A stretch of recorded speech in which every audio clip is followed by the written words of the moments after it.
I simply cannot find her. Maria? She's missing from the Abbey again. Perhaps we should have put a cowbell around her neck. I have looked everywhere, in all of the usual places. Considering that it's Maria, I suggest you look in someplace unusual. In 1964, during the filming of The Sound of Music, a single sound brought chaos to the set and nearly destroyed one of the film's most iconic scenes. It wasn't dramatic or tragic. It was funny, too funny. So funny that no one could stay in character. Take after take was ruined. The studio spent thousands trying to fix it, then chose to bury the story completely. For decades, it stayed hidden, until Julie Andrews finally told the truth on live television. What really happened in that gazebo? And why did Christopher Plummer, who hated the film, agree to keep quiet? Europe falls in love with the story. It all started quietly in the mid-1950s. Back in 1956, a German producer named Wolfgang Liebeniner released two films based on Maria von Trapp's memoir, The Story of the Trapp Family Singers. The first was Die Trapp Family, and it was followed by a sequel a year later. They were low-budget, sentimental, and very European in tone, but they struck a chord. In post-war West Germany, people were craving stories that were heartwarming and full of hope. These two films delivered just that. Both films turned into box office gold. In fact, they were the biggest commercial film success in West Germany at the time. The story's charm didn't stop there, it spread like wildfire through Europe and even found an audience in South America. People across different languages and cultures connected with the image of a musical Austrian family standing up to the Nazis and choosing love over fear. But when the films were shown to American studios, the reaction was not great. To put it nicely, Hollywood thought the movies looked like a high school play, too sentimental, too corny, too foreign. Nobody was lining up to bring the Von Trapps to the US screen. That is, until a man named Vincent J. Donahue stepped in. Donahue was no ordinary director, he had just won a Tony Award and had a sharp eye for stories that could move people. Paramount sent him to scout out new projects, and he happened to screen the German Trapp family movies. At first, he had the same reaction everyone else did, clumsy and awkward. But then something unexpected happened. Beneath the low-budget production and outdated style, he saw something real. The story had soul.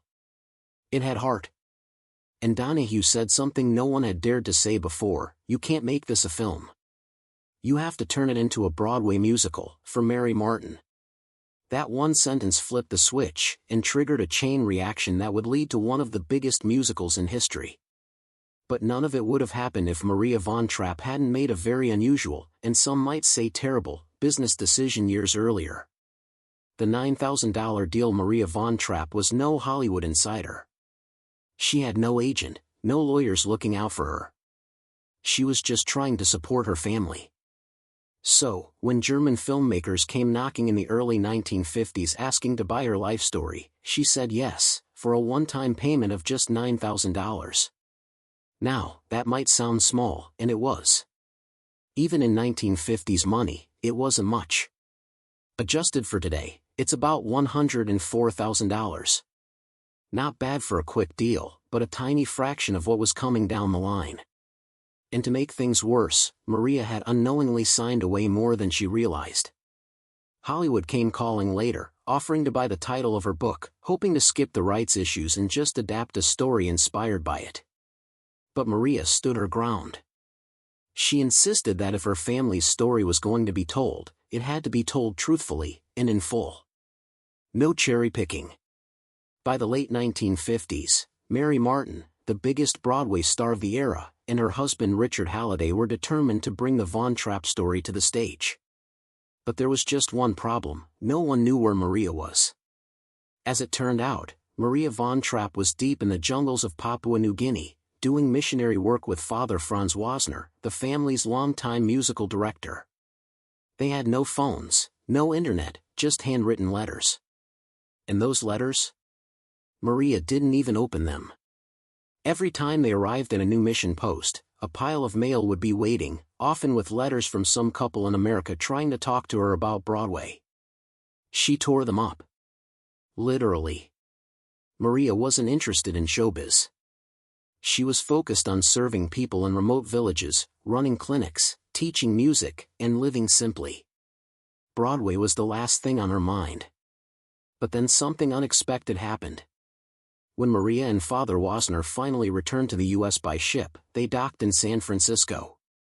And waiting for them at the pier was none other than Richard Halliday. He handed Maria 2 tickets to see his wife perform in Annie Get Your Gun. Maria agreed to go, probably just to be polite. But what she saw on that stage blew her away. Mary Martin was charming, powerful, and magnetic. Maria was moved, but still had bad news to deliver. She explained she had already sold the film rights to the Germans years ago. That door was technically closed. Still, she gave the couple a surprising green light. "You're welcome to give it your best shot," she told them. That one chance, one casual okay from Maria, would kick off one of Broadway's biggest legends. The gamble that paid off when producers first got serious about turning Maria von Trapp's life into a stage musical. They had a very different plan. The idea was to mix traditional Austrian folk songs, like the real tunes the Trapp family sang in concerts, with just a few new songs to help tie the story together. Think a little Broadway flavor sprinkled over old European charm. But when they approached Richard Rodgers and Oscar Hammerstein to write just 1 or 2 songs, the legendary duo didn't hold back. Rodgers and Hammerstein basically said, "Thanks, but no thanks, either we write the whole thing, or we're out." They didn't want their work clashing with old Austrian ballads. It was all or nothing. And that moment changed everything. The producers hit pause. Rodgers and Hammerstein still had to finish Flower Drum Song, so the new project was shelved temporarily. But when they finally returned to the Von Trapp story, they rewrote the entire concept from scratch, with all original songs. And not just any songs. We're talking about classics like My Favorite Things, Do-Re-Mi, Edelweiss, and Climb Every Mountain. Songs that the world still sings today. Then came opening night, November 16, 1959. The curtain rose at the Luntfontein Theater on Broadway with Mary Martin as Maria and Theodore Bikel as Captain Von Trapp. The production cost $400,000 to stage, a hefty budget back then. But the buzz was electric. Ticket sales exploded, eventually raking in over $232 million in advanced bookings alone. Let that sink in, over $232 million. Before most people had even seen the show. Mary Martin barely took a day off, she only missed 1 performance in the entire run. The show ran for 1,443 performances, nearly 4 years, before closing in June 1963. But by the summer of 1960, something else started heating up. He didn't think the movie would get anywhere near that number. He couldn't have been more wrong. And now we get to one of the biggest what-ifs in Hollywood casting history.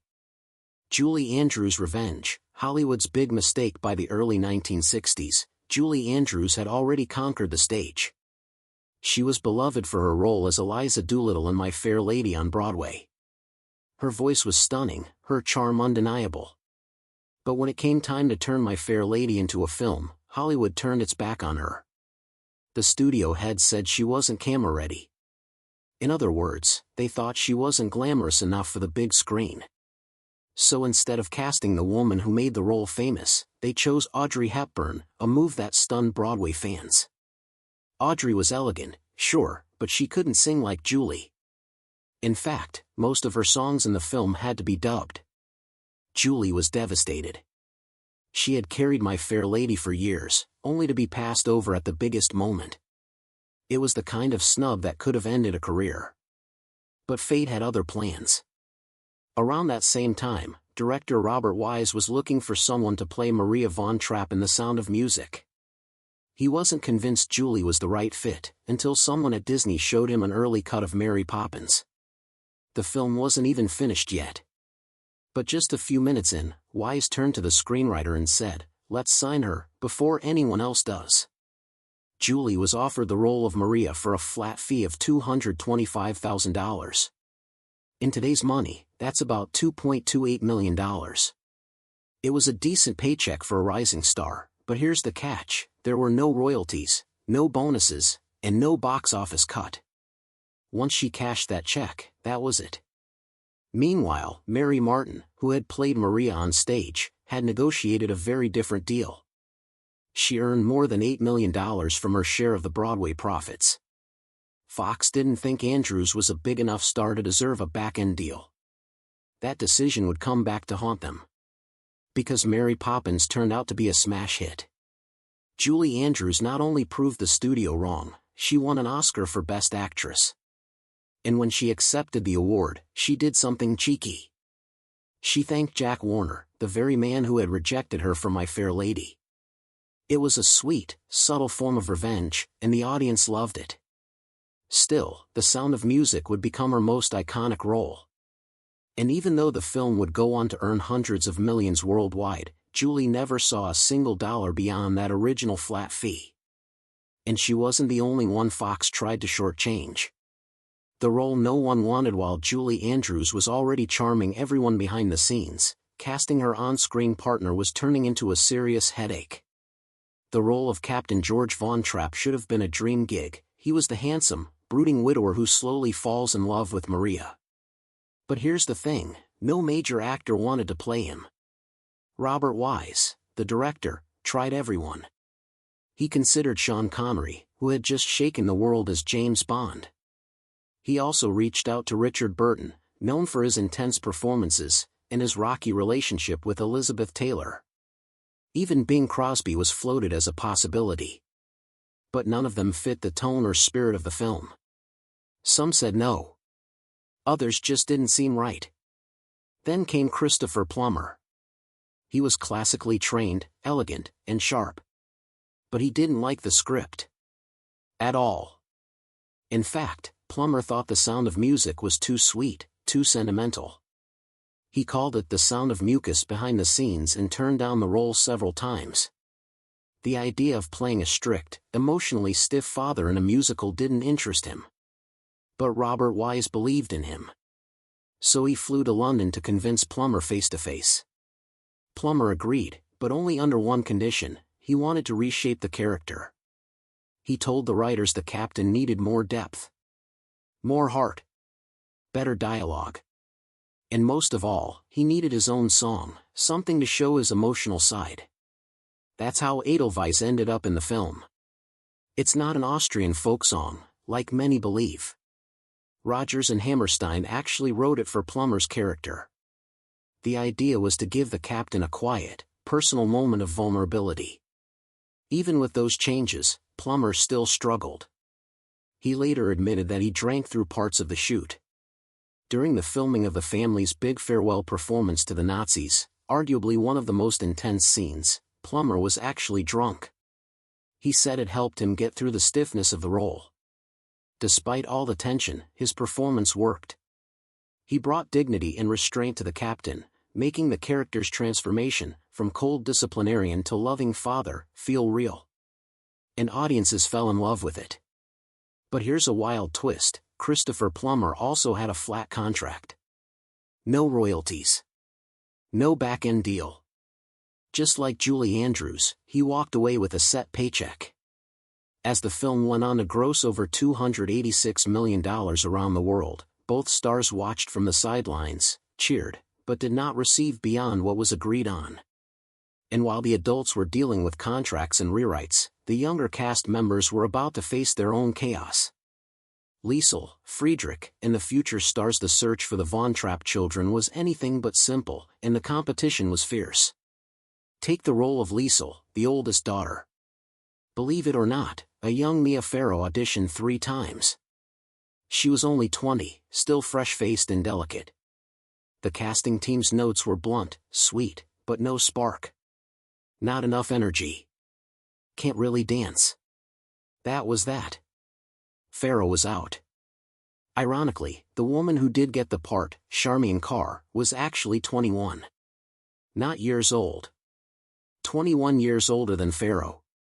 Yep, Carr was cast to play 16 while already in her 20s. But she had something Farrow didn't, this confident glow and graceful charm that lit up every room. Losing out on The Sound of Music may have stung for Farrow, but it opened the door to something even bigger. Just a few years later, she'd terrify the world in Rosemary's Baby, and her Hollywood path would never be the same. As for Friedrich, the second oldest child, one of the actors who auditioned was Kurt Russell. Yes, the same Kurt Russell who would later become an action star. Patty Duke and Terry Garr also threw their names in. But in the end, the role went to Nicholas Hammond, a thoughtful, 15-year-old kid with a calm intensity the director loved. Years later, Hammond made history in a whole new way. He became the very first live-action Spider-Man on television in 1977. The rest of the Von Trapp kids? They were handpicked after grueling auditions. The casting team searched for weeks, sometimes months, until they found just the right faces, voices, and personalities. And what they built wasn't just a cast, it was a family. Even decades later, the actors who played the children remained close. They reunited often, supported each other through life events, and kept in touch with both Julie Andrews and Christopher Plummer until the very end. And there was no viral marketing, no online trailers, no streaming platforms. Just word of mouth, radio mentions, glowing reviews, and families going back to see it a second, third, even 10th time. It became more than a film. It became a global phenomenon. A moment in history that people shared, regardless of country, language, or age. And then came the cherry on top, the Oscars. The Sound of Music swept the Academy Awards, winning 5, Best Picture, Best Director, Best Sound, Best Editing, and Best Score. Director Robert Wise, who had already made waves with West Side Story, proved that lightning could strike twice. This wasn't just a fluffy musical anymore. Critics had to admit it, it was art. Every technical detail, every beat of editing, every soft piano note, and crisp footstep was noticed and honored. However, what people didn't notice, what they were never supposed to know, was the chaos behind one of the film's most romantic scenes. The gazebo scene disaster. The forbidden scene. The gazebo scene between Maria and Captain Von Trapp is one of the most beloved romantic moments in movie history. You know the one: soft moonlight, quiet music, a slow kiss as they finally confess their love. But what you don't know is this: the scene was a complete disaster to film. The problem?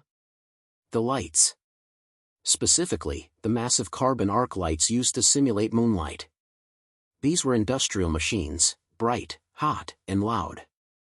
Really loud. And not just any kind of loud.